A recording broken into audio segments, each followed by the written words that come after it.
Swastiastu, semeton.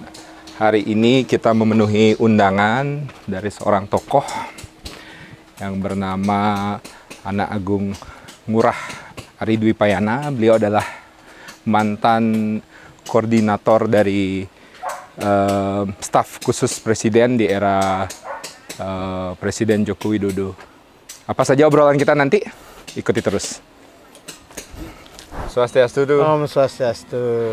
Suksemo niki sebuah kebanggaan media Ubud diundang oleh seorang Anak Agung Ngurah Ari Dwi Payana. Koordinator, nak main-main niki. Mantan koordinator staf khusus Presiden era Jokowi itu berapa itu setelah pensiun? Waduh, kayak relax lagi gitu. Deja vu gitu. Jangan umur yang kampus. Gitu. Tahun 2014 baru gabung di pemerintahan. Jadi kembali ke kampus. Tapi untungnya nggak lupa jalan pulang. Biasanya kan gitu, kalau kita udah masuk ke pemerintahan atau di kekuasaan lupa jalan pulangnya. Makin pun pulih jalan pulangnya. Dan syukur udah kembali ke habitat nih, ngajar macam. Tapi ini untung masih ada kegiatan yang bisa dijalankan dong ya, karena biasanya kalau orang pensiun nih kan langsung post power syndrome. Ya sekarang pre power syndrome ya, ketemu mahasiswa yang umurnya jauh lebih muda, kita jadi semangat gitu. Imun booster. Betul. Jadi saya ketemu ngundang makin media Ubud luar biasa yang bisa ketemu dan bersedia datang. Kami yang sangat suksemo. Yang sangat mengapresiasi apa yang dilakukan oleh media Ubud selama niki. Yang penonton setia dari Jus juga di YouTube-nya, kemudian juga di IG semua. Selalu salut pada anak muda yang berkreasi dan punya juga apresiasi terhadap budaya dan mau speak up. Istilah yang Jus sampaikan itu, banyak orang yang menikmati Ubud tapi tidak mencintai Ubud. Nah, itu pas. Nika karena Nika kita pikir seni dan budaya Nika warisan yang harus dijaga. Betul. Ini mungkin dengan modernisasi, dengan kembalinya, tapi dan masuknya pengaruh-pengaruh dari luar. Bagaimana kira-kira kita sebagai warga Bali khususnya tuh untuk menjaga warisan yang sangat luar biasa ini yang kita miliki. Bagaimana sebaiknya sebagai anak muda, apalagi atau ring kampus dengan anak-anak muda mungkin. Bagaimana dengan kita harus menjaga anak-anak muda di generasi titiang, generasi di bawah niki, untuk tetap bisa membuat Bali niki ajak tuh. Niki suatu yang penting sejarah yang kita buat hari ini ya, termasuk mungkin akan menjadi pondasi kita ke depan. Kita bisa meletakkan tradisi yang kita warisi di masa lalu bukan sebagai sesuatu yang kita tinggalkan, tetapi sebagai inspirasi dan akar kita yang sangat kuat untuk menyelesaikan persoalan hari ini dan juga untuk menyiapkan masa depan. Jadi globalisasi, modernitas ini bukan sesuatu yang harus kita tolak, tapi kita terima sebagai sesuatu yang kenyataan hari ini. Tapi kita tidak boleh melupakan akar tradisi kita. Jadi makin di berbagai negara yang kita lihat, negara-negara di Asia Timur menjadi negara yang maju, itu bukan karena dia menerima modernisasi aja, globalisasi, tapi dia juga punya identitas, punya nilai jati diri. Gitu.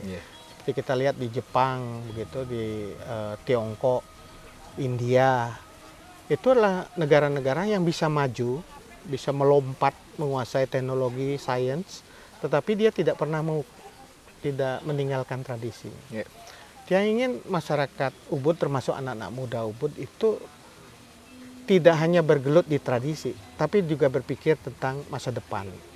Menerima modernisasi sebagai cara kita untuk menjawab masa depan tanpa kehilangan tradisi. Jadi dua-dua niki harus bisa dikombinasi dengan baik, diramu dengan baik. Sehingga nanti kita punya satu model antara tradisi dan modernitas itu bisa bersinergi gitu. Sinergi antara tradisi sebagai akar, tapi modernitas cara kita menjawab masa depan. Ini ke bahasa filosofisnya. Tapi sederhananya anak-anak Ubud makin bisa menjawab persoalan hari ini masa depan, tetapi tidak kehilangan tradisi. Itu sederhananya. Inggih.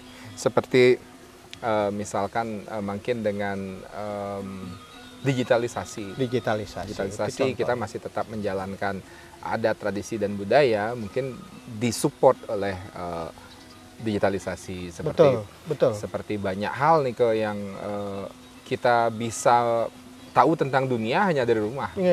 Dan apalagi memang kita yang memiliki warisan nih dan seperti yang tadi sempat kita bicarakan sebelumnya, seperti kita datang ke sebuah tempat yang bersejarah, kita pakai satu QR code, jadi sudah dijelaskan semua isi dari sejarah tempat nih tentu. Betul. Jadi sebaiknya nih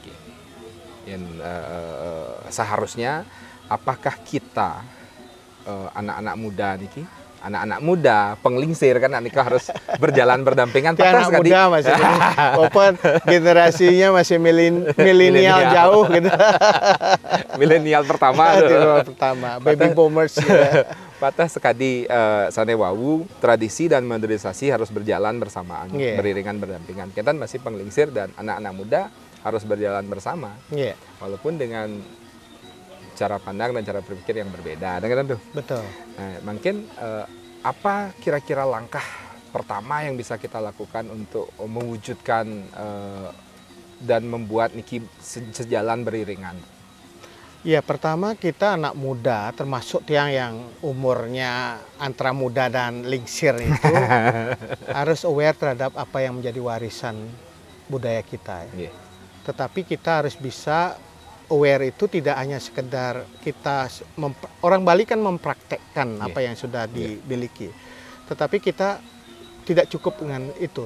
Kita harus mengetahui lebih dalam lagi di sekitar kita mengenai budaya, apakah itu budaya dalam bentuk nilai, dalam bentuk warisan-warisan yang bentuk benda. Di puri di rumah itu pasti ada warisan keluarga yang kita miliki, seperti lontar, seperti pusaka, seperti kita tahu ada wastra, talenta yang dulu dalang, topeng begitu. Setidaknya anak muda aware terhadap apa yang dimiliki di lingkup keluarganya. Misalnya Titiang Rempuri Kawan itu diwarisi lontar, yang sekarang ini jumlahnya 62 lontar. Apa isin lontar ini? Kan selama ini kita hanya mensakralisasi. Muspang setiap tumpek landap kalau pusaka, kemudian kalau lontar Saraswati. Hari ini kita mengatur orang puja bakti Desang Yang Haji Saraswati, tapi kita tidak pernah mengetahui isinya seperti apa. Maka langkah pertama anak-anak muda adalah dia aware terhadap apa yang dimiliki keluarganya, termasuk warisan-warisan dalam bentuk tak benda yang dimiliki. Setelah itu dia bisa mendokumentasi itu secara baik. Misalnya di tempat-tempat rumah itu dulu adalah kakeknya dalang atau balian, rekamlah itu semua. Rekam menjadi satu kekayaan keluarga. Misal, oh kakek saya dulu dalang, apa yang dia lakukan dulu sebagai seorang dalang, apa kegiatan-kegiatan yang dia lakukan sehari-hari, apa keberhasilan capaian-capaian yang dimiliki, itu didokumentasi dulu dan menjadi sebuah aset budaya keluarga. Di skup kecil. Dulu.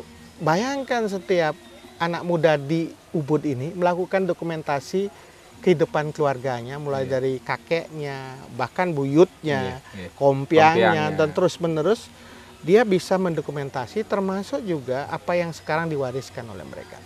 Karena dokumentasi itu adalah nilainya tidak kalah pentingnya dengan yang lain ya. Karena sekarang ini kalau kita melihat di dunia ini yang tidak ternilai adalah data. Bahkan ke depan data itu lebih bernilai dari emas. Atau dari minyak gitu. Karena data inilah sebagai modal awal. Kesulitan kita di Bali adalah pendataan ini dilakukan oleh orang lain gitu.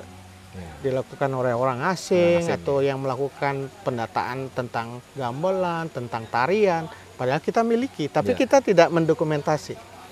Nah, setelah itu baru kita coba transformasi alihwanakan ini ke dalam media-media baru.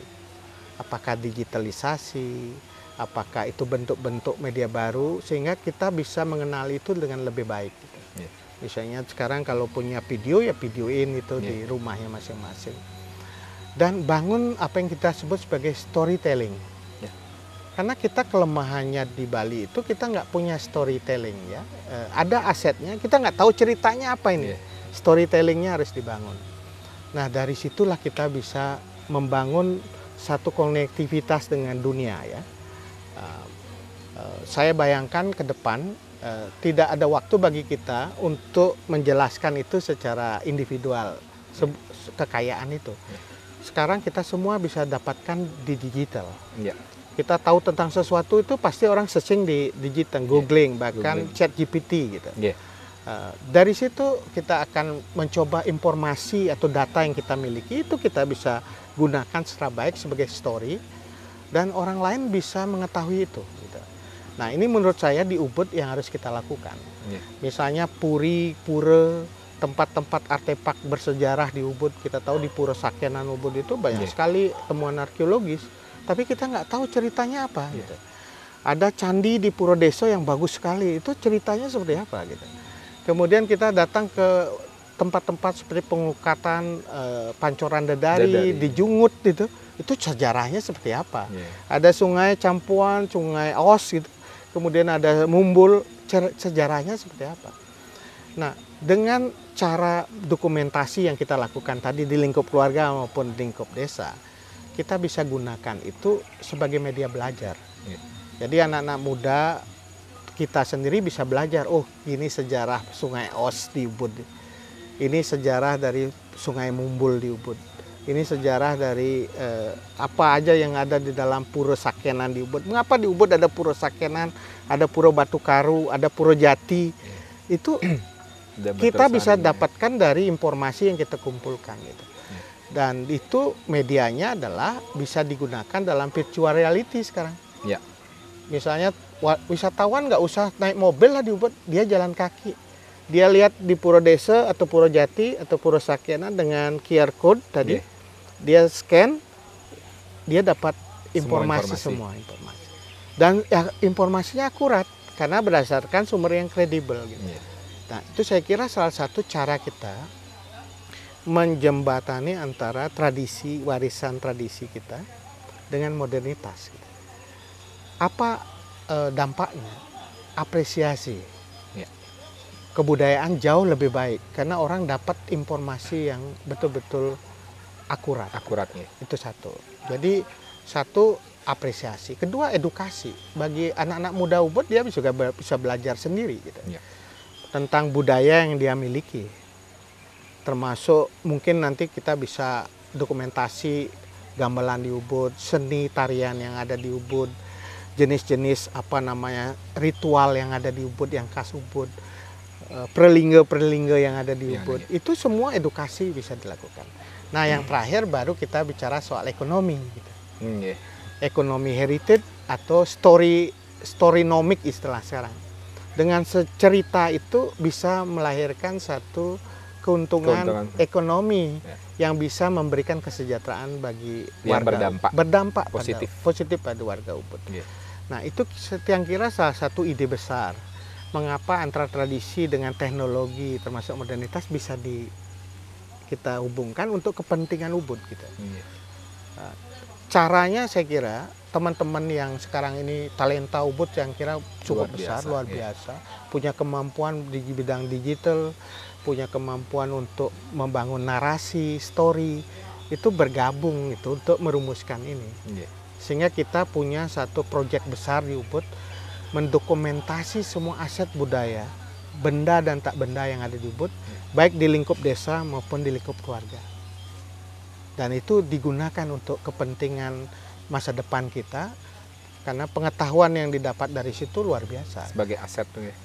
Pengetahuan kita aset luar biasa.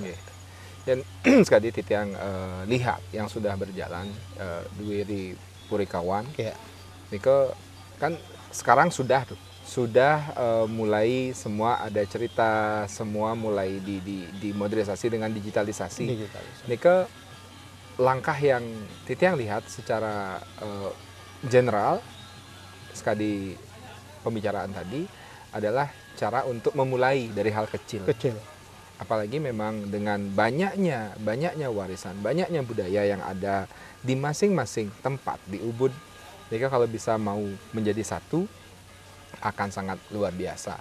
Dan memang kelemahan anak-anak muda sekarang yang Titiang lihat di sosial media, contoh ada sebuah berita.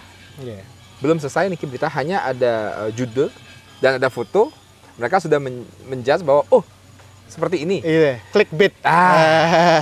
Karena budaya untuk membaca sudah kurang saat ini. Sangat kurang budaya membaca nih. Jadi mungkin kalaupun akan kita mensinkronkan antara modernisasi dan warisan sejarah yang kita miliki, harus video bernarasi. Ya, visual ya. Ya, karena mereka visual. Akan mungkin sambil tidur bisa dengerin. Menarik kayaknya lihat. Kalau harus membaca, lebih ke gambar yang mereka lihat. Betul. Jadi kalau anak muda sekarang memang mau instan, tapi ya kita sebagai sumber informasi kita yang harus mengejar sebenarnya. Karena untuk membangkitkan dan membuat rasa mereka peduli ini ya hanya dengan cara kita kejar bola. Betul. Itu yang kita sebut alih wahana ya. Yang punya Yayasan Purikawan Ubud kan punya berapa proyek dalam 5 tahun terakhir ini untuk melakukan alih wahana. Pertama, alih wahana dari sastra yang di teks itu, sastra Dreste itu menjadi satu yang bisa dinikmati oleh anak muda sekarang dengan cara mereka. Alih wahana yang pertama kita gunakan kartun, animasi. Karena menurut yang itu adalah salah satu cara kita mudah untuk mengenalkan yang di dalam sastra yang dianggap, wah ini orang muda ini dengan sastra kan dianggap satu yang onak lingsir gitu ya. Suatu ketinggalan zaman dan juga pekerjaan anak polingsir pada nyastra gitu. Padahal sastra itu bisa dialihwanakan ke dalam berbagai bentuk sastra animasi. Karena saya yang kira pertama animasi itu penting karena anak-anak muda sekarang kan kartun itu bagi bagian dari cerita-cerita bergambar, kemudian ada konteks yang berbeda, itu bisa. Kedua, video pendek. Video pendek. Jadi bisa mengambil tidak hanya dari sastra tapi sumber-sumber legenda atau mitos ya. Ini lakukan Yayasan Purikawan misalnya tentang sungai. Cerita tentang sungai sekarang ini itu kan muncul banyak di mitos, mitologi. Misalnya di Sungai Os ini ada cerita Gua Raksasa. Nah, itu yang ada mau pertanyaan di situ nanti ya. Kan ada juga soal Carik Pacekan. Dan Dedari, penari Rejang yang hilang. Rejang terakhir yang hilang. Ya, itu kan sebuah mitologi yang muncul. Tetapi kita kan tidak pernah mitologi itu kita alihwanakan dalam sebuah cerita media baru, baik itu video pendek atau animasi, yang kemudian kita kasih muatan tafsir terhadap cerita itu. Sehingga anak muda itu, oh ya itu nilainya gitu.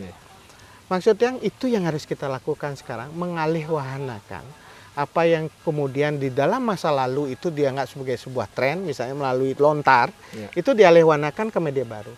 Tidak harus dalam bentuk kartun, video pendek, ataupun animasi, tetapi juga bisa dalam bentuk tarian. Mengambil inspirasi dari masa lalu itu. Nah, itu yang kita harus lakukan terus-menerus, kreativitas itu. Nah, tarian misalnya salah satu contohnya yang Yayasan Purikawan pernah mementaskan beberapa tarian yang mengambil inspirasi dari Nur Kekuwung Rano dulu, tentang bagaimana kita menghormati, memuliakan danau Batur. Itu kita buat satu pementasan yang khusus untuk itu. Nyapuh Tirah Campuan. Gurnite Samudra Murti yang kita bikin orkestra tapi basisnya dengan tradisi di laut. Nah, itu salah satu bentuknya. Kemudian lain kita membuat Gambuh Buddha Kecapi. Itu adalah mengambil cerita tentang Buddha Kecapi itu adalah tentang Usade dan Warige yang dialihwanakan ke Gambuh yang klasik. Kemudian terakhir Tantri Kamandaka, cerita Pabel yang kita miliki lebih hebat dari kita punya Disney, cerita tentang Pabel, binatang yang Tantri Kamandaka, kita alihwanakan menjadi wayang wong tantri gitu. Asalnya ada wayang wong. Ya, wayang wong tapi ceritanya tantri gitu. Yeah. Nah, artinya kita perlu kreativitas untuk mengalihwanakan nilai-nilai sejarah, mitologi, sastra itu ke dalam media baru sehingga bisa tune in dengan anak muda. Tanpa mengurangi maknanya. Tanpa mengurangi mana. Sehingga dia tidak hanya tontonan tapi tuntunannya ada gitu. Jadi melalui media baru itu kartun tidak sekedar kartun tapi ada tuntunannya gitu. Ya, dan itu melekat. Melekat di dalam tradisi yang ada, inspirasinya untuk media-media baru. Yang kira itu harus dilakukan ke depan gitu. Supaya kita punya cara anak muda sekarang ini seperti apa sih budayanya gitu, culture-nya gitu. Karena harus nyambung antar generasi ini. Mengenai cara untuk bisa ditangkap nilai itu oleh anak muda. Kita tidak menyalahkan anak muda aja begitu, kok zamanku begini, kalian kok nggak begitu gitu. Tapi karena kita nggak mau memberikan mereka satu bentuk baru dalam waliwana itu. Jadi seperti Nika pun seperti tadi Aliwana, zaman dulu karena memang adanya lontar untuk memberikan warisan, ya digunakan lontar. Pada saat sekarang ini kan banyak sekali hal yang media yang bisa digunakan seperti tadi media kartun, media semuanya. Bahkan lagu yang selama ini Yayasan Berkawan dulu pernah bikin satu model lagu-lagu bahasa Bali yang dinyanyikan oleh band-band rock gitu, Ruby Napikula, kemudian ada Alien Shells itu menyanyikan lagu-lagu Bali gitu, berbahasa Bali. Jadi itu semacam satu bentuk transformasi. Selama ini identik lah lagu barat atau grup band itu seperti itu, tapi dia bisa menyampaikan sesuatu yang berbasis pada tradisi. Nah, Nika yang inginkan ke depan. Gitu. Dan Niki tuh, Wawun sana terpotong pertanyaan itu yang Wawu bilang, Wentan pertanyaan tentang itu. Jadi pada saat mungkin di angkatan Titiang, di usia kami semua pada saat itu sangat lekat cerita tentang gua raksasa di Campuan. Karena apa? Zaman Nika pengesing biar tidak nantinya kita ditukar dan blabar lah dan sebagainya. Mungkin itu orang yang kami tangkap di usia kami saat itu. Dengan setiap ke Pura Gunung Lebah kita berdiri di atas, itu lesung untuk ngintuk manusia kan? Itu. Yang ada lubang, betul. Gua ada di itu. Nah, entah sekarang guanya jadi villa. Nah, itu Titiang sangat ingin ya, Kenton tuh anak-anak di bawah Titiang juga mereka tahu tentang dulu ada kisah seperti ini yang katanya tapi Dane dibunuh oleh seorang petani di Pacakan, raksasanya di Umur Pacakan. Jadi alangkah bagusnya nanti kalau Purikawan bisa membuat cerita itu dalam tarian atau dalam bentuk visualisasi dengan cara yang modern. Kami kemarin itu mencoba satu inisiasi Nyapuh Tira Campuan. Itu adalah satu model penguatan nilai dari kita di Bali itu mengenai toye. Dalam kerangka program Toye Uripin Buana Usadading Sangaskara, air sumber kehidupan penyembuh peradaban. Ternyata air itu di Bali sangat penting sekali peranannya. Bahkan agama kita di Bali disebut agama Tirta kan. Nah, sebelum kita masuk ke soal gua raksasa. Nah, oleh karena itu tempat-tempat dulu di mana ada air, baik itu ranu, danau, sumber mata air, pancoran, itu adalah tempat-tempat yang selalu disucikan. Ubud itu penuh dengan itu. Selain kaitannya dengan Danau Batur ya, tapi juga di sepanjang sungai di Ubud. Itu adalah tempat-tempat yang sangat penting di dalam pengertian agama Tirta itu. Baik yang jadi tempat untuk pertapaan, ada orang yersi beryoga, tempat penyucian diri, pengelukatan. Ini di sini di Sungai Os ini ada selukat ya. Pancoran selukat. Iya, ada tempat banyak pancoran dan sumber mata air yang dipercaya oleh masyarakat untuk penyucian diri. Dan ada pasti tempat pertapaan. Nah, oleh karena itu kita harus mulai dengan konsep menghargai, memuliakan air ini. Karena salah satu tempat yang sangat penting di dalam peradaban Bali itu sungai gitu. Baik itu Sungai Os, Sungai Pekerisan, Petanu, sampai semua sungai itu pasti penting gitu. Dan ada tempat jejak-jejak untuk pertapaan, jejak untuk penyucian diri gitu ada di sungai. Nah, selama ini orang Bali menghargai sangat sungai. Salah satu sebagai sumber dari air ya, untuk tanah, untuk sawah, sumber kehidupan mereka. Dan untuk itu mereka membangun mitologi terhadap sungai itu. Salah satunya mitologi penting itu adalah di sungai itu tidak hanya menjadi tempat bagi hewan, ikan dan lain-lain yang makhluk hidup, tetapi makhluk samar juga. Kita punya tonye, istilah gamang itu. Di sungai-sungai itu pasti dikatakan di tempat-tempat itu ada tonye dan kehidupan gamang. Lain. Maka kita mengatakan itu tempat tenget gitu. Kalau tempat tenget berarti kita nggak ke sana, tidak merusak, tidak mengotori gitu. Nah, sekarang ini di daerah-daerah pinggiran sungai itu di masa lalu kan tenget bener ya. Tempat untuk yang memang disakralkan, disucikan. Tapi kecenderungan sekarang ini tempat-tempat pinggir sungai kan jadi villa banyak. Hotel sudah ada di pinggir sungai. Gamang dan samarnya bingung mau kemana. Gamang dan samarnya itu bingung. Udah tempatnya yang dulu jadi tempat mereka itu diakuisisi oleh hotel dan villa gitu. Itu yang buat mereka megarang. Nah, akhirnya tonyo dan gamangnya menek. Yang kedua juga, dulu tidak ada budaya untuk mengotori sungai. Karena sampah itu adalah sesuatu yang sangat tidak dibenarkan. Ngutang bacin itu nggak boleh di sungai. Dalam etika. Membuang kotoran di sungai. Karena itu adalah simbol dari Wisnu. Karena menghormati sungai, maka sungai itu dibuat dia menjadi sesuatu yang tidak kotor. Dalam etika orang Bali, agama Tirto. Tapi sekarang sungai kita penuh dengan sampah. Sampah, air tapi air buangan kotoran limbah itu masuk ke sungai karena semua. Lebih gampang tuh membuat jalur pipa dibuang ke bawah, kemudian sampah semua di sungai, di depannya kedas, di betene tebolnya sungai dibuang gitu.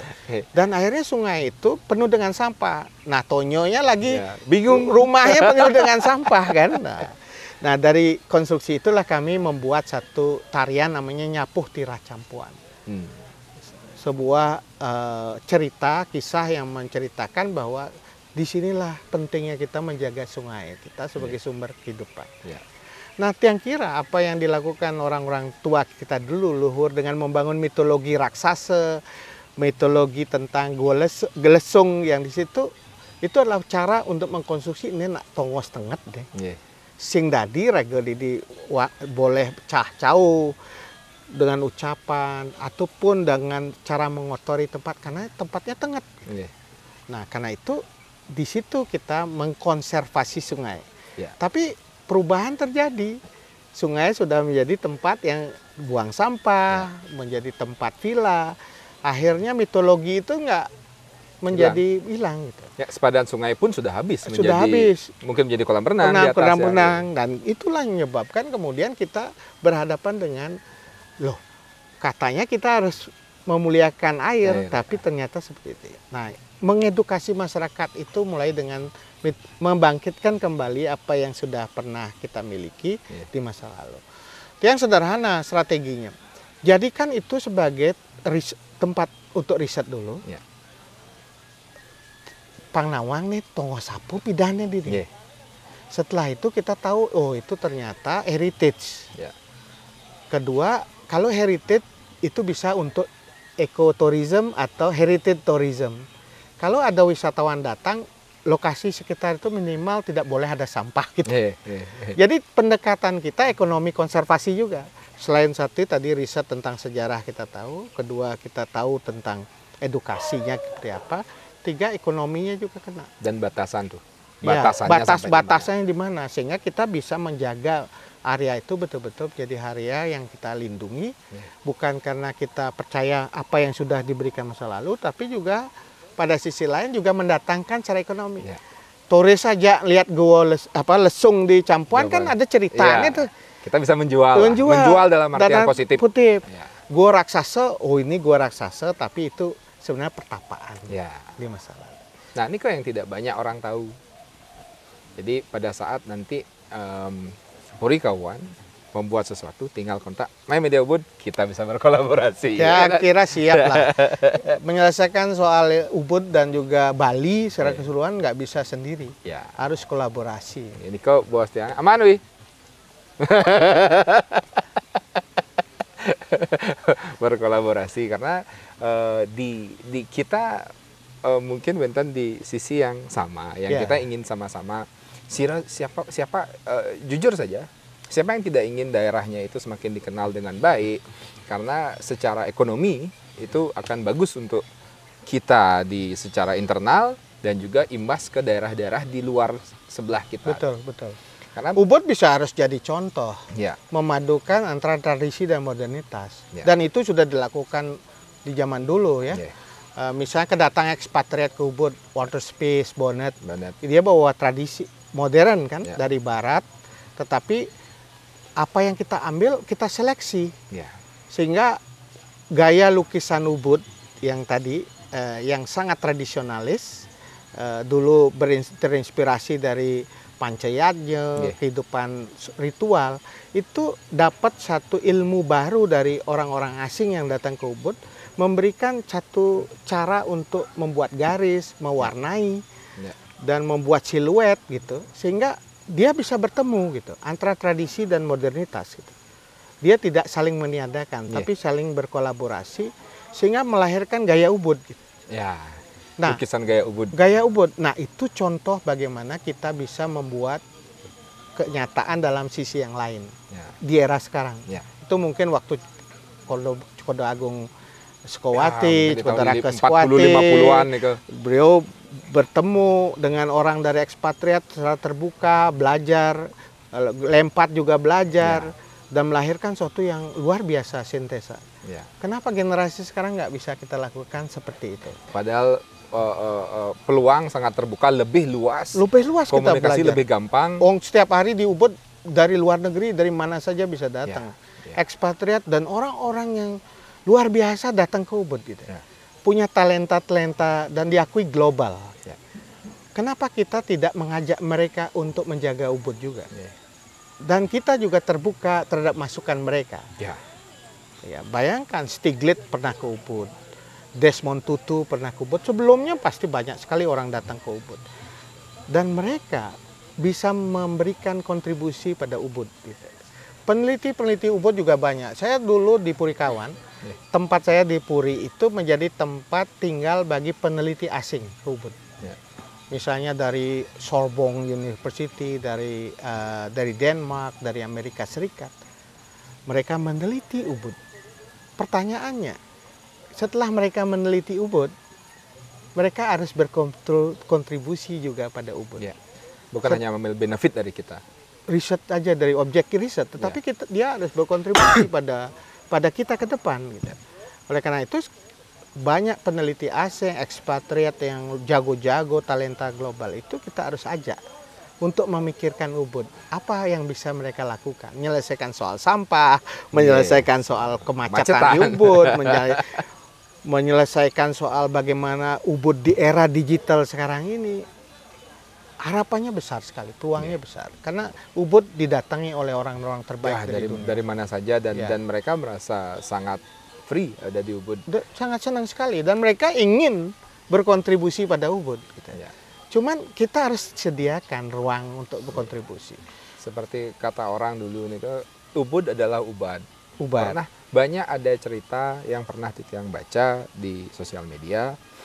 Kenapa Ubud disebut menjadi Ubad, daerah Ubad, karena pada zaman dulu ada seorang raja yang anaknya sakit, kemudian patihnya nih menemukan obatnya di daun, yang obat itu di Ubud, bacalah menjadi Ubud. Entah nih benar atau tidak, yang seperti Niko tuh. Jadi orang anak muda yang membaca dan ingin tahu, mereka bingung, ini nyari kemana nih ceritanya ini ya, karena hanya sepenggal ada ceritanya. Kemana saya harus mencari cerita yang benar? Apakah ini hanya sebuah cerita yang hanya narasi tanpa ada dasar, atau ini memang kenyataannya seperti ini? Nah, tapi menurut saya cerita itu boleh saja dengan berbagai versi, termasuk Markandeya ya. Markandeya datang dengan 2 kali ke Bali melalui jalur Campuan, tapi waktu itu diserang penyakit dan menemukan ubatnya di Ubud. Gitu. Cerita itu sebenarnya bisa dimunculkan dari beberapa versi, tapi memungkinkan kita buat inspirasi bahwa Ubud ini harus jadi ubat, ubat bagi banyak hal. Oleh karena itu yang kita kembangkan wellness yang lebih holistik. Kalau kita wellness yang lebih holistik, mencari ubat di Ubud, ketika Ubudnya ada macet, gimana nyari ubat? Gimana ubatnya itu? Ada sampah di Ubud, gimana cari ubat di Ubud? Yang ketemu sampah. Ketika muncul mereka ada persoalan tentang keamanan di Ubud, ada persoalan tentang konflik di Ubud, tentu mereka kan tidak bisa mendapatkan ubat di Ubud. Karena itu cerita ini harus jadi inspirasi bagi warga Ubud untuk bisa menawarkan ubat. Nah itulah sebabnya mengapa tanah ini, tanah Ubud yang luar biasa ini harus terus betul-betul dikeluarkan vibrasi taksunya supaya bisa menjadi ubat. Gitu. Dan itu tidak bisa begitu saja muncul, harus kreasi yang memunculkan itu. Harus ada orang-orang yang jenis lokal yang berhasil merumuskan itu menjadi sesuatu yang menjadi ubat peradaban itu. Ubat bagi orang yang datang ke Ubud mencari obat. Gitu. Jadi bukan malah karena dengan kemacetan kita stres di Ubud. Stres. Nah, Niki kita sedikit menyeberang dari budaya yang kita bicarakan dan warisan. Dengan keadaan Ubud seperti saat Niki, kita akan bawa kemana Ubud dengan kemacetan ini? Nah, itu yang akan menjadi sebenarnya bumerang untuk kita. Pada saat kita secara budaya, secara warisan, kita digitalisasi, kita modern semua. Semakin orang semakin banyak yang saya mau tahu dong Ubud seperti apa. Takutnya orang yang pertama kali datang ke Ubud dan melihat kok Ubud seperti ini, macet dan lain sebagainya. Nike, bagaimana kira-kira untuk penanggulangannya? Jadi kemana kita harus ini? Di mana awal benang merahnya yang harus kita temukan dulu untuk menarik Niki jadi garis lurus. Di sini asalnya, di sini muaranya. Iya, ini perlu satu kolaborasi lagi. Kunci yang penting sebenarnya untuk menangani soal Ubud. Menyelesaikan Ubud kan nggak bisa hanya dari Ubud saja.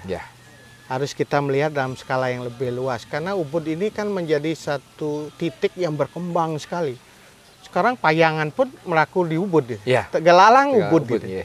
Karena mereka Ubud sebagai satu konsepsi imajiner ruang itu sudah bergerak sangat luas. Sehingga menyelesaikan soal Ubud memang tidak bisa di Ubud ansih. Kita harus melihat ini dalam satu kerangka yang lebih luas gitu. Nah, itu mulai dengan kemacetan. Ini usulan sudah banyak sekali. Apa yang dipikirkan terkait dengan ini sudah banyak. Saya kira satu cara adalah kita bertemu, menemukan satu kesepakatan apa yang harus kita lakukan, itu konsensusnya.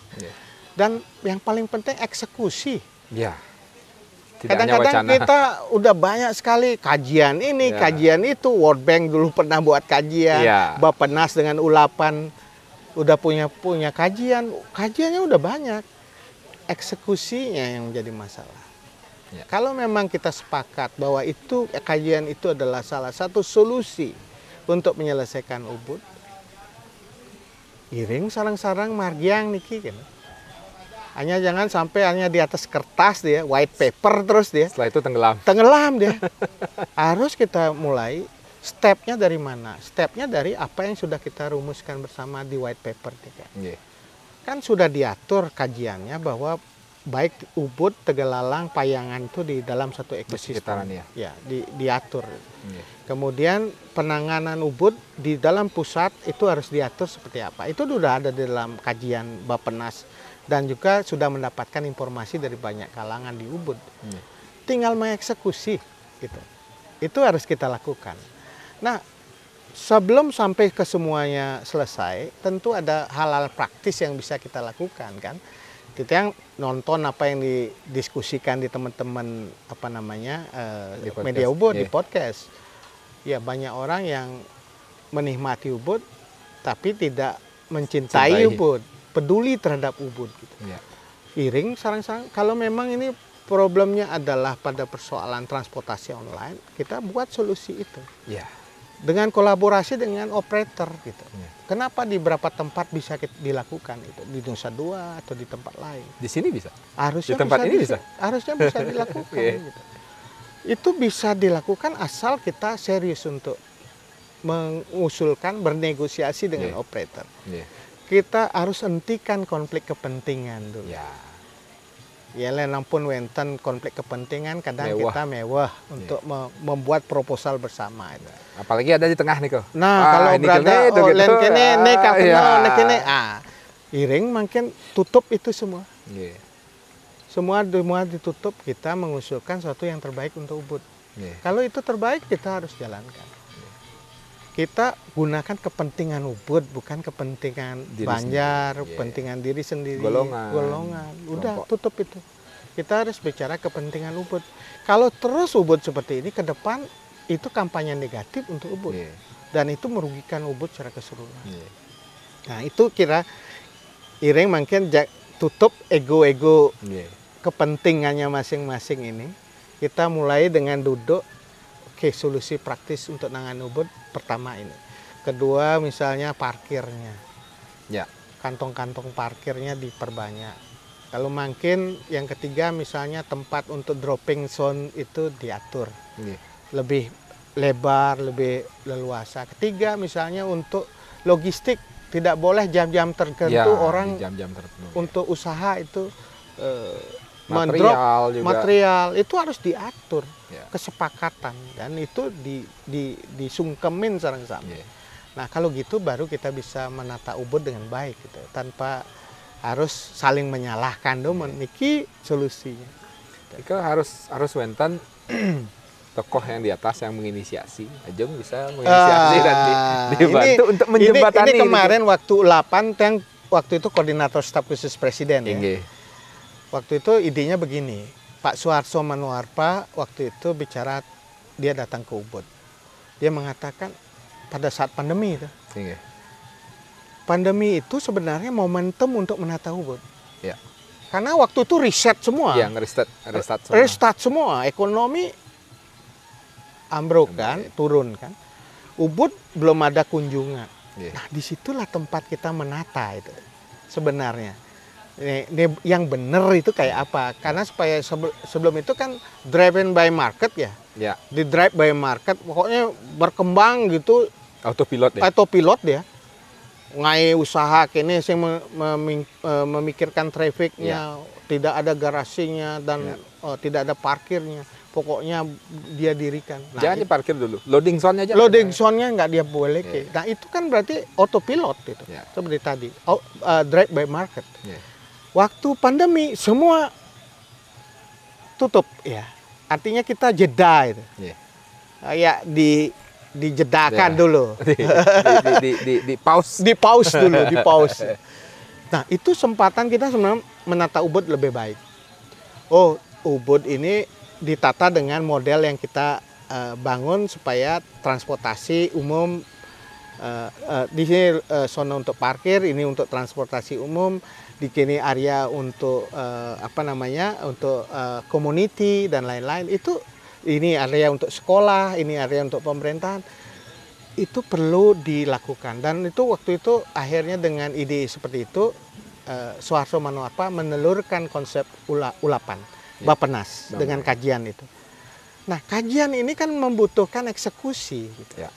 Eksekusi itu memerlukan payung hukum, apakah itu tingkat pusat atau dorongan dari daerah. Nah ini yang kita sering tidak ikuti gitu ya, bahwa ini kesempatan yang baik sebenarnya untuk mendorong keterlibatan pemerintah pusat untuk membantu Ubud saat itu. Tapi kita momentumnya lepas. Gitu. Akhirnya U8 menjadi sekedar proposal yang dikirimkan ke Bappenas tanpa prioritas. Ini harusnya yang didorong pertama adalah penataan Ubud. Bukan daerah di luar Ubud. Ini kan daerah waktu penunjang itu, duluan. Iya, ada kepentingan politik juga waktu itu.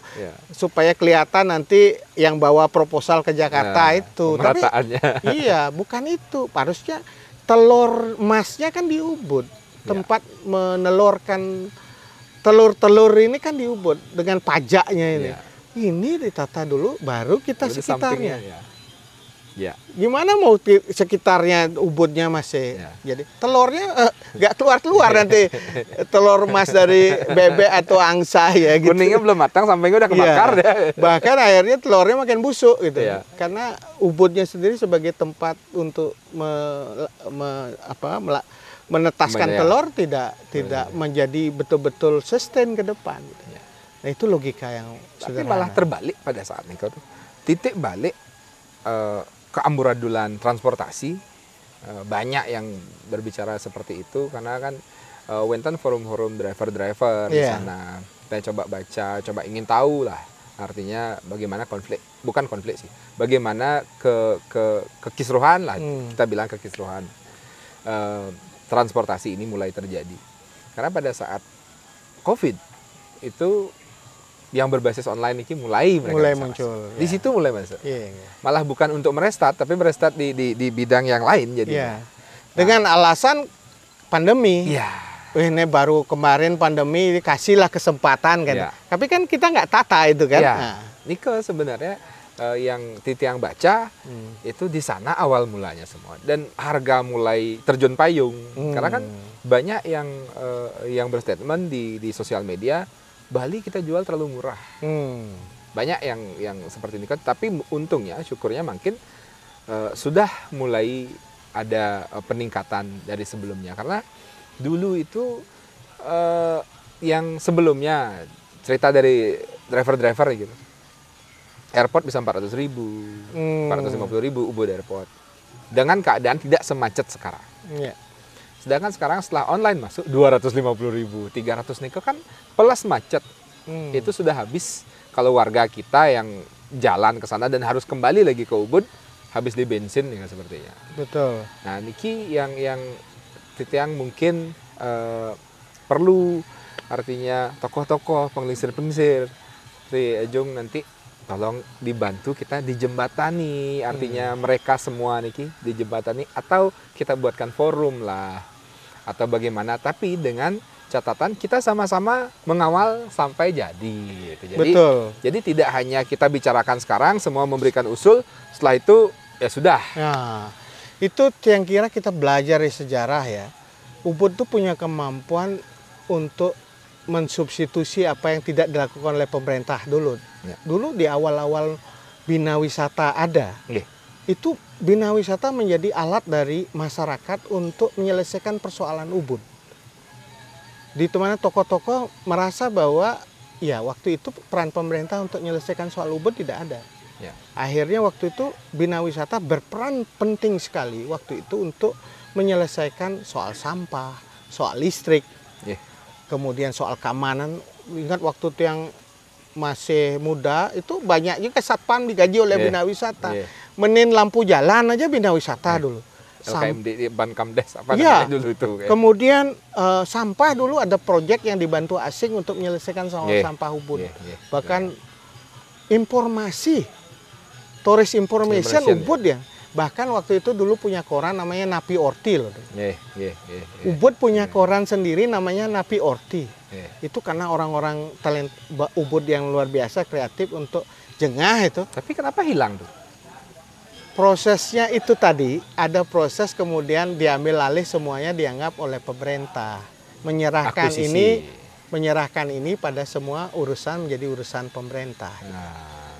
Jadi ketika menyerahkan pemerintah, kemacetan jadi urusan pemerintah, pasar jadi urusan pemerintah, lapangan jadi urusan pemerintah. Karena semua dalam lomba desa di Ubud dulu kan pernah kemudian semuanya dulu dimiliki oleh Ubud diberikan menjadi kelurahan atau jadi pemerintah daerah gitu. Sehingga Ubud nggak punya kontrol lagi terhadap beberapa aset yang ada di Ubud sendiri gitu. Nah, itu terjadi kemudian setelah pemerintah kemudian diberikan kepada pemerintah tidak turun-turun karena pemerintah daerah Gianyar kan menganggap Ubud nak bersugih-sugih, yang perlu dibantu gitu. Cara berpikirnya begitu akhirnya. Menganggap bahwa Ubud ini sudah bisa mengatur dirinya sendiri, sudah kaya-kaya dan semua urusan akan beres. Yeah. Pemerintah tidak tanggung jawab pada persoalan Ubud. Ini harusnya tidak terjadi lagi. Gitu. Yeah.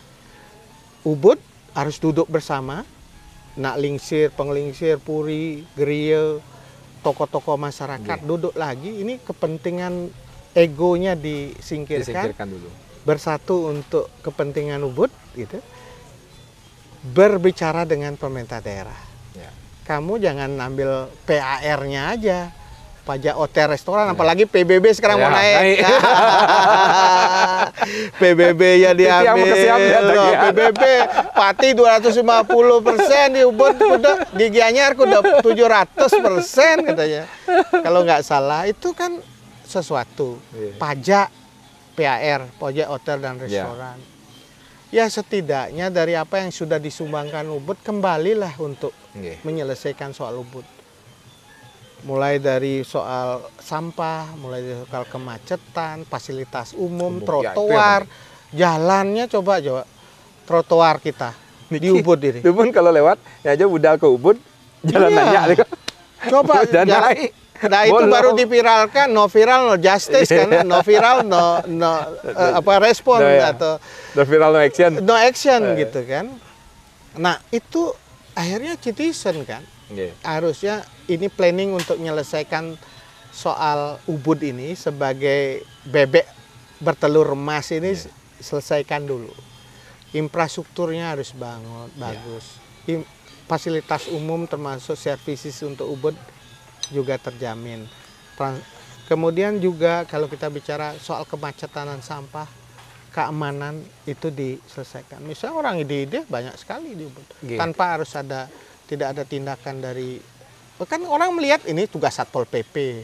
Dulu kan ada satpam di Ubud gitu. Ya, itu kan satpam. Satpam itu salah satu dagang acung kan dulu, dagang acung nggak boleh masuk Ubud, satpam ini gitu. Dan itu kenapa hilang semua? Itu tadi budaya menyerahkan ini pada pemerintah. Pemerintah keluarnya dengan apa? Bansos, dianggap udah selesai. Jadi saya dibeli dengan bansos. Jadi ini urusan dulu civil society-nya kuat. Itu kemudian diserahkan kepada negara, pada pemerintah. Pemerintahnya nggak bertanggung jawab. Gitu. Harusnya kan pemerintah bertanggung jawab, masyarakatnya juga kuat. Itu solusi Ubud. Karena banyak yang bilang Ubud Nike dengan begitu besar potensinya, kenapa menjadi sebuah kelurahan? Nah itu mungkin ada sesuatu dulu yang proses-proses yang kita tak tahu. Tapi intinya bahwa walaupun kelurahan, sesungguhnya kelurahan itu kan administrasi pemerintah. Dia sebenarnya punya apa yang kita sebut sebagai komunitas yang kuat gitu. Apalagi kita tahu bahwa Banjar-Banjar itu tidak sifatnya hanya Ubud, ada Padang Tegal, interaksi desa adat dengan Padang Tegal, Junjungan, itu satu sinergi tradisional yang sudah terbangun. Betara di Ubud, lungo ke Kutuh, utara Padang Tegal, lungo ke Junjungan, Bentuyung, itu kan menunjukkan link Ubud itu sudah ke kaler-kaler, ke kedewatan, ke bunutan. Betara aja Tedun itu kan saling tedun kan berarti saling berbicara gitu. Masa kan. Panjaknya tidak. Padahal panjaknya tidak menyelesaikan soal ini secara bersama-sama dengan spirit kebersamaan gitu. Jadi contohnya itulah. Karena mungkin yang imbas ini kan tidak hanya Ubud tuh. Kalau dengan kemacetan ini. Kalau Padang Tegal, Tunduh, ini kan semua terimbas. Kalau ke utara ya mentok sampai di Kedewatan ini kan sudah habis macetnya. Tebongkang sudah macet. Kalau ke selatan Kaler, Tegalalang ini kan sudah kena kemacetannya itu. Kelihatan. Kelihatan sudah tidak bisa dibilang nih kan. Sampai di portal kan. Di portal itu kan supaya nggak masuk jalan-jalan. Ya karena jalan sekecil nih ke mungkin memang kuota kendaraan yang terlalu banyak. Karena banyak yang membuat Ubud niki menjadi gini. Mereka berpikir bahwa saya bawa tamu ke Ubud. Oke, kamu bawa tamu ke Ubud. Tapi pada saat sampai di Ubud kamu tidak ada tujuan. Kan? Yang entah nih ke online, entah nih ke offline, kita tidak mendiskriminasikan online atau offline nih kita tidak di ranah itu pembicaraannya. Jadi pada saat mereka datang, setelah itu tidak ada tujuan lagi, berputarlah. Seperti yang bahasa di podcast sebelumnya nih tuh parkir berjalan. Jadi dibayangkan dengan parkir dengan kendaraan niki, anggap kita dari Catuspate sampai di lapangan Ubud ke selatan itu mungkin dengan 100 mobil sudah penuh. Sedangkan sekarang mobil yang berjalan niki 130. Niki belakang ini di mana ujungnya? Itu ujungnya ya. Nah, yang seperti nike Titiang pernah mendengar untuk niki tapi tidak update sampai di mana. Yang Titiang tahu komunitas transportasi di Ubud sudah mengajukan untuk blocking zona. Jadi ditambahkan nanti di mana drop zone-nya jadi lapangan Ubud, mungkin di mana nanti hanya di satu titik itu, misalkan ada online, jadi ada pemesanan online nih ke kantong-kantong parkir kita, hanya di sana mereka bisa ambil. Jadi contoh tamu di Jaban Puri ya, dia mau di sana nunggu, dia klik, nggak bisa dia dari sana, dia harus ke titik yang ditentukan. Kalau itu bisa. Yang kira ide itu bagus karena ada konsep dulu yang di Ulapan kan ada central parking. Ini untuk membuat pengunjung yang datang ke Ubud itu terlokasi dulu kendaraannya di situ. Dari central parking itu, pusat untuk parkir itu, pengunjung bisa keliling melalui public transport. Itu basisnya adalah zero emisi. Jadi supaya ramah lingkungan. Jadi dengan demikian pengunjung yang datang ke Ubud tidak membawa kendaraannya ke Ubud, tapi parkir di Central Ubud, Central Parking. Dan itu harusnya memang luas. Itu pertanyaannya di mana tempatnya. Waktu itu memang harus ada pembicaraan. Yang kedua, parkir bagi orang Ubud sendiri, warga Ubud. Itu kan selama ini tempat-tempat yang dulunya untuk garase sekarang udah jadi tempat usaha. Sekarang ini parkirnya di mana? Itu harus juga disediakan tempat parkir. Setidaknya ada konsep menyediakan tempat-tempat parkir khusus untuk warga Ubud. Sehingga mereka juga dapat menggunakan tempatnya sekarang ini untuk usaha. Yang ketiga, bagi tamu-tamu yang berkunjung pada menjadi tamu untuk kepentingan adat dan lain-lain. Itu harus disiapkan satu tempat khusus untuk itu. Nah, ini semua akan bisa dibangun kalau ada infrastruktur yang lebih besar, memadai gitu. Bisa vertikal. Jadi tempat parkir itu tidak harus menguasai lahan yang luas, tapi juga sangat bisa vertikal. Bisa sangat vertikal di suatu tempat, atau di depan sono-sono dulu ada ide misalnya di sungai-sungai mati itu dibuat parkir vertikal. Sehingga dari sungai mati itu ada jalan di atasnya LRT ke satu tempat tertentu. Gitu. Nah itu kan konsep imajinasi yang bagus sekali. Central parking dibuat untuk memberikan pengunjung berdiam suatu titik dan dia mengunjungi Ubud di pusat kota dengan public transport. Baik LRT maupun bentuk yang lain. Apapun Nika. Nah, parkir warga disediakan. Nah, yang untuk online itu blocking zone. Harus blocking zone. Itu penting untuk diatur supaya dia tidak serta-merta tadi bisa istilahnya tadi parkir mereka mau mereka berhenti gitu. Nah, yang keempat itu saya kira penting juga kita bicara soal pengaturan dropping logistik kita. Bagi usaha, tempat usaha. Logistik material. Material, kemudian dia supplier itu loh. Misalnya ada setiap hari dia jam berapa boleh dropping. Untuk gas, untuk supplier makanan, itu ke restoran-restoran itu kan kadang-kadang dia parkir dulu kan. Untuk bisa drop. Di jam sibuk. Di jam sibuk. Kalau kita buat zone waktu, dia hanya boleh malam sampai pagi jam sekian. Itu bisa diatur. Termasuk pasar yang boleh diatur zona waktunya. Sehingga di luar zona waktu dia dilakukan penegakan hukum. Jadi pengaturan penting, manajemen trafiknya penting, infrastrukturnya dibangun, istilahnya tata ruangnya juga disediakan. Tetapi di luar itu penegakan hukumnya. Karena kita terbiasa kalau hanya voluntary itu nggak bisa. Harus ada penegakan hukum. Kalau melanggar harus ada penalti bagi yang melanggar. Tidak hanya konsepnya bagi orang yang kendaraannya, tapi orang usahanya itu juga yang bisa melanggar jika dikenai penalti. Nah itu konsep yang membuat penegakan hukum di Ubud bisa berjalan. Jadi untuk hal Niki, kemana sebaiknya loncatan pertama?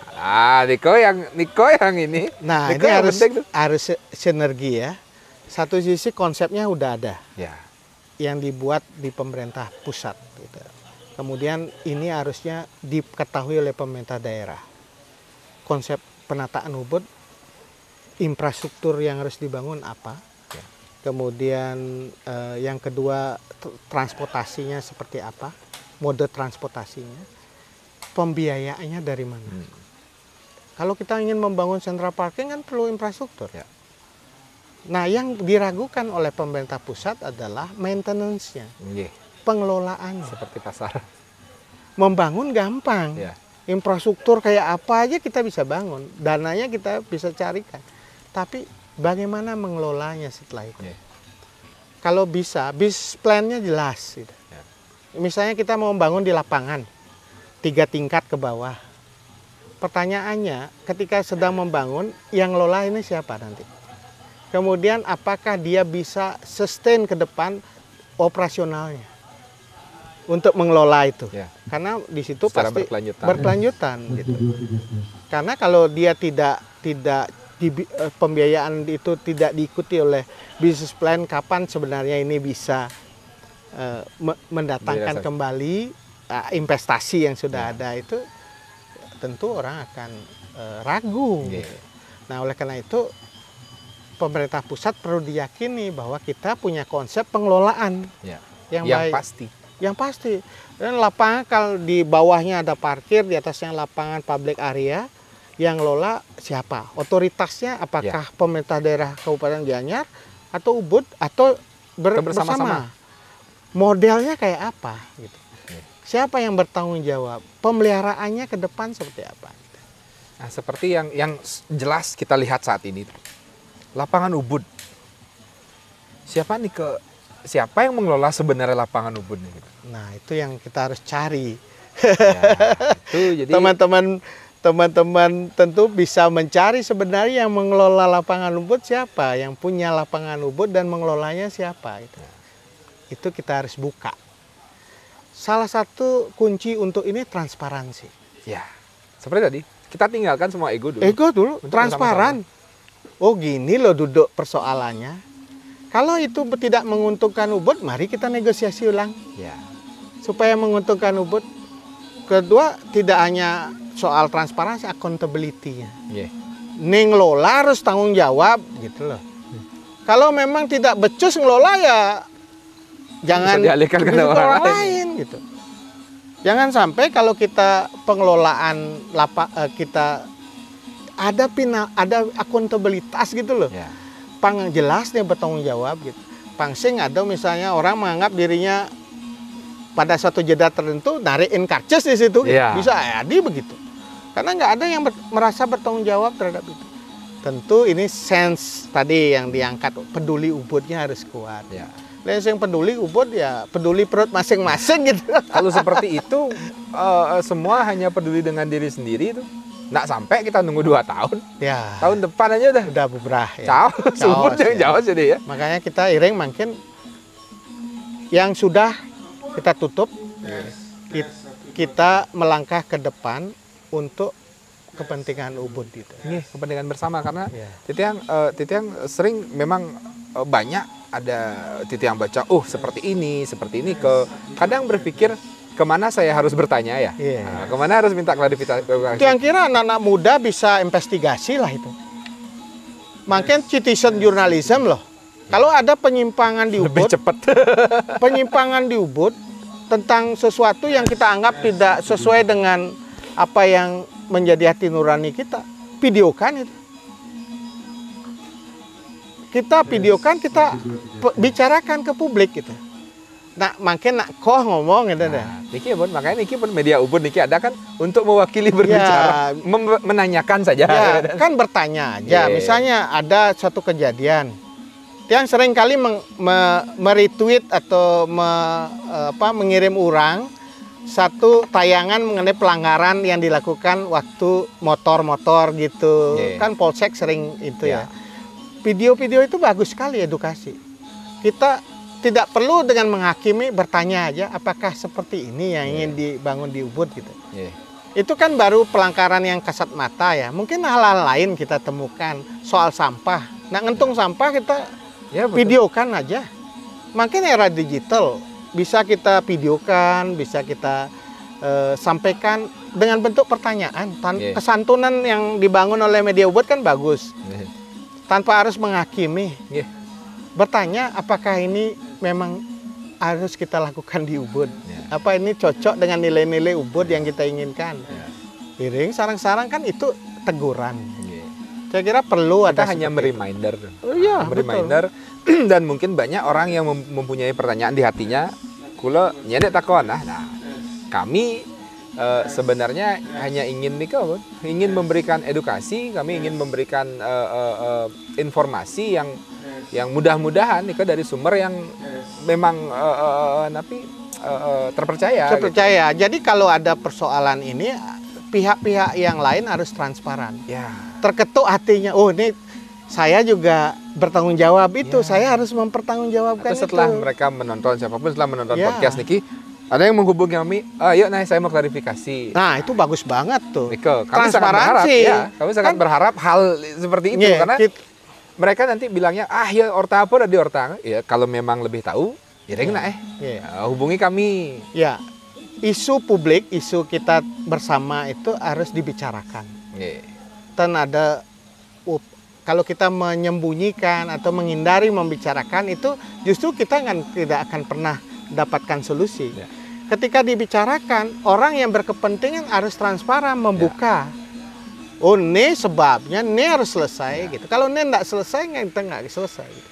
Itulah sebabnya mengapa harus ada media seperti media Ubud yang membuka ruang transparansi, keterbukaan, sehingga orang merasa bertanggung jawab juga. Yang memegang amanah ini kan banyak itu. Yang harus ngayah niki kan akeh niki. Wenten ring Banjar, ring desa. Bagi yang sudah ngayah, lepog niki sudah berupaya, kita support.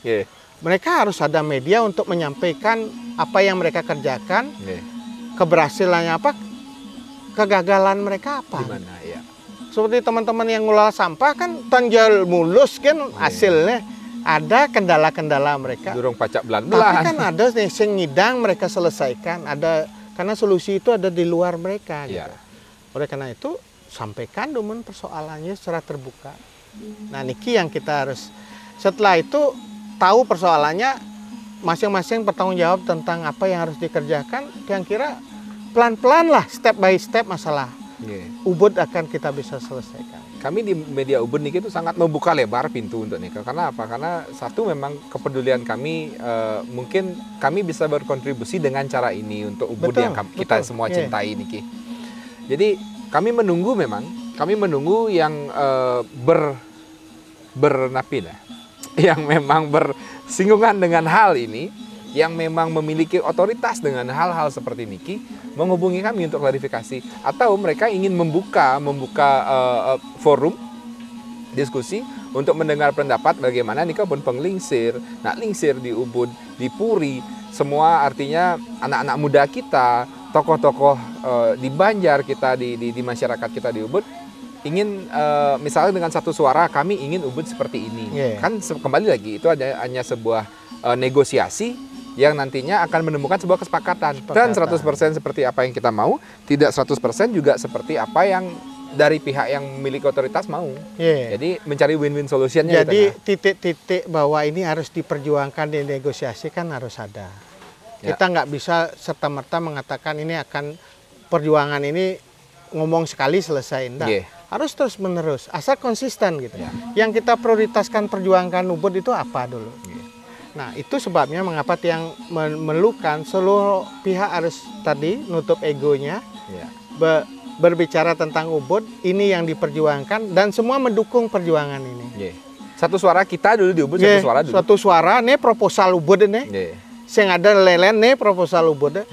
Kemudian kita punya mitra jaringan orang-orang yang Ubud yang punya fungsi di mana-mana. Di Gianyar masa saya ada nak Ubud. Di provinsi masa tidak ada orang Ubud.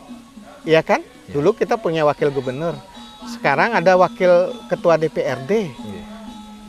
Kemudian di pusat, masa sih nggak ada yang bisa memperjuangkan di Ubud? Makin ajak nih, yang di pusat, yang di provinsi, di Gianyar, untuk ikut merumuskan proposal Ubud. Ini bicarakan dengan pemerintah Kabupaten Gianyar, supaya pemerintah Kabupaten Gianyar itu tahu apa yang harus diprioritaskan di Ubud. Di mana prioritasnya? Ya, jangan semua kemudian akhirnya dengan bansos di sini, bansos di sana. Jadi ini diam lagi. Nah, ini Ubud agenda besar hilang gitu. Sing bakat agenda besar berdini istilahnya kempes maksudnya gitulah. Nah, iki ring sarang-sarang niki perjuangkan satu hal yang kita sebut kepentingan proposal Ubud. Kita negosiasikan dengan bantuan elit Ubud yang ada di berbagai tempat nih, yang yakin ini akan jauh lebih efektif ya. Ini bukan soal politik, ini soal Ubud gitu. Kesampingkan dengan politik gitu. Yang lain, Karena kita tidak bicara untuk pilkada, tidak bicara soal... Masih jauh semua. Masih jauh semua. Justru ini yang jadi hal yang paling mendesak yang kita harus selesaikan. Nah, niki titiang lunas gitu.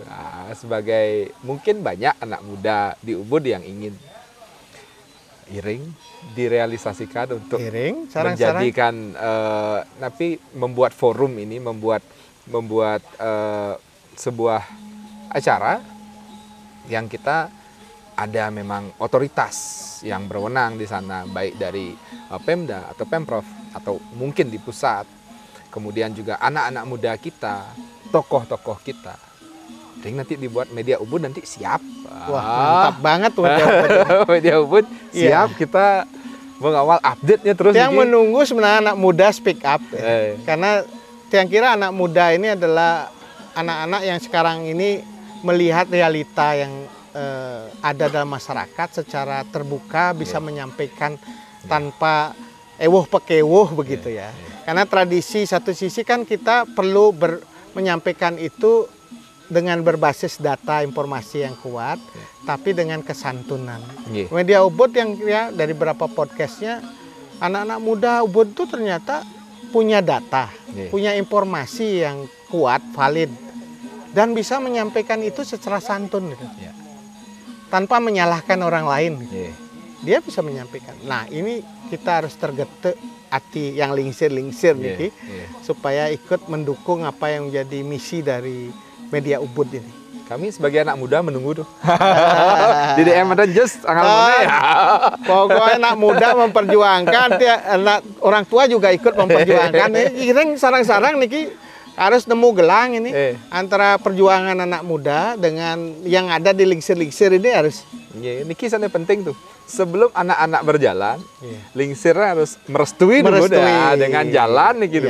Yang kira itu harus ada. Kami sebagai anak muda.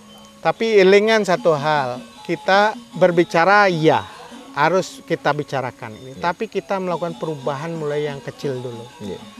Di keluarga kita, di dalam disiplin sosial kita.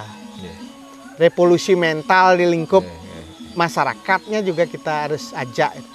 Menegur kalau ada sesuatu yang menjadi masalah umum, pengaturan, ampun aja kentang, gitu. Untuk sarang-sarang itu saling menjaga nih, solidaritas ini harus dibangun, supaya kalau enggak orang akan menyerahkan semuanya pada pemerintah, menyerahkan semuanya pada yang di luar dirinya, padahal dianya harus bisa diatur gitu. Sama seperti seorang anak serahkan ke panti asuhan, lingkungan itu tidak akan seperti orang tua sendiri. Iya betul, harus kita selesaikan apa yang bisa kita lakukan. Lain mingkat lingkup keluarga memang sekarang soal sampah kita harus selesaikan dari sumber, kita lakukan itu dulu. Kemudian dari soal kemacetan, kalau tak boleh parkir di situ, jangan parkir di situ. Kalau kita punya teman online, jangan kasih kita harus ikut aturannya. Kita harus mulai dengan cara seperti itu, kesadaran baru menyelesaikan soal Ubud. Kalau enggak mewah nih, tan ada yang bisa menyelesaikan kecuali kita yang ada di dalam ini dan dibantu oleh yang lain di luar. Jika sampun kami media Ubud menunggu tuh. Suksomo. Kira-kira Diki bagus banget yang kita lakukan hari ini bisa terbuka. Syukur media Ubud bisa kecil-kecilan investigasi. Jurnalis kan makin jurnalisme ini kan makin harus investigatif nggak.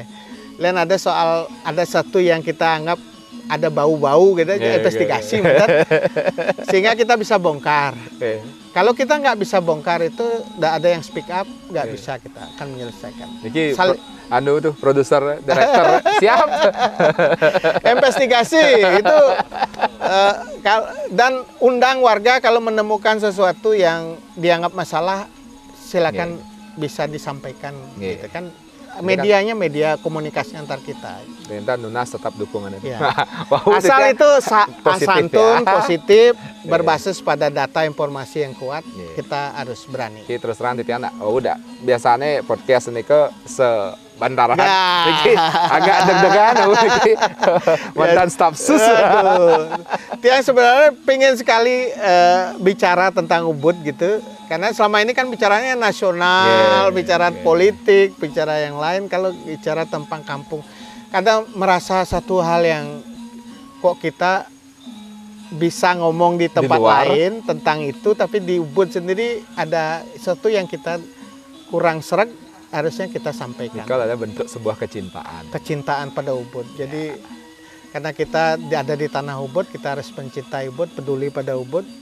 Dan tentu ini akan berlanjut ke depan. Gitu. Pokoknya media Ubud selalu siap untuk collab bersama Purikawan. Siap. Apapun nih yang nanti dibuat. Kita nalar Surya anang niki. Ring sarang kolaborasi. Sarang-sarang memargi dumugi aja niki setelah niki Wentan nanti yang menonton dan mereka terketuk, oh ini di ranah saya. Ayo nanti ketemu sama saya. Di bidangnya masing-masing, mantan. Kalau memang kita tahu atau concern soal masalah sampah, iring sarang-sarang sampah. Transportasi, budaya, tadi sekali titiang matur, catur dresta, lokos dresta, desa dresta, sastra dresta, kuna dresta ini harus dilengkapi kula dresta dari keluarga. Keluarga di Ubud dikejar aware terhadap warisan keluarganya. Ampun warisan tanah nih gen. Lain tanah makin dari youth dari keluarga, makin iring warisan leluhur ruine ring misalnya wentan lontar, wentan pusaka, wentan keahlian, dados balian, rumun, dados dalang, dados nari, undagi, iring nih kembali kita dokumentasi dengan baik dan kita warisi ke generasi berikutnya. Semoga aja nentan Rahina makin mantan banyak bungkurung pasti wentan man deh. Siap. Segala gue sana. Kirang langkung ampura yang ini wentan baso basisto nentan manut yang arse itu dan sarang sami titiang lungsur Gang Rena Sinampura. Ini wantah supaya kita betul-betul bisa menjaga Ubud mantan. Ampura yang titiang. Gitu. Suksemua tuh jom. Indek galah tuh. Suksemua sebutan sami. Nah, Niko jadi isi bincang-bincang kita di hari ini, semoga nanti ini menjadi sebuah titik baru untuk perubahan dan untuk kesadaran kita tentang bagaimana Ubud menjadi lebih baik di masa depan kan tentu. Suksemua titiang Sinta Bandok Brahma Santi, Om Santi Santi Santi.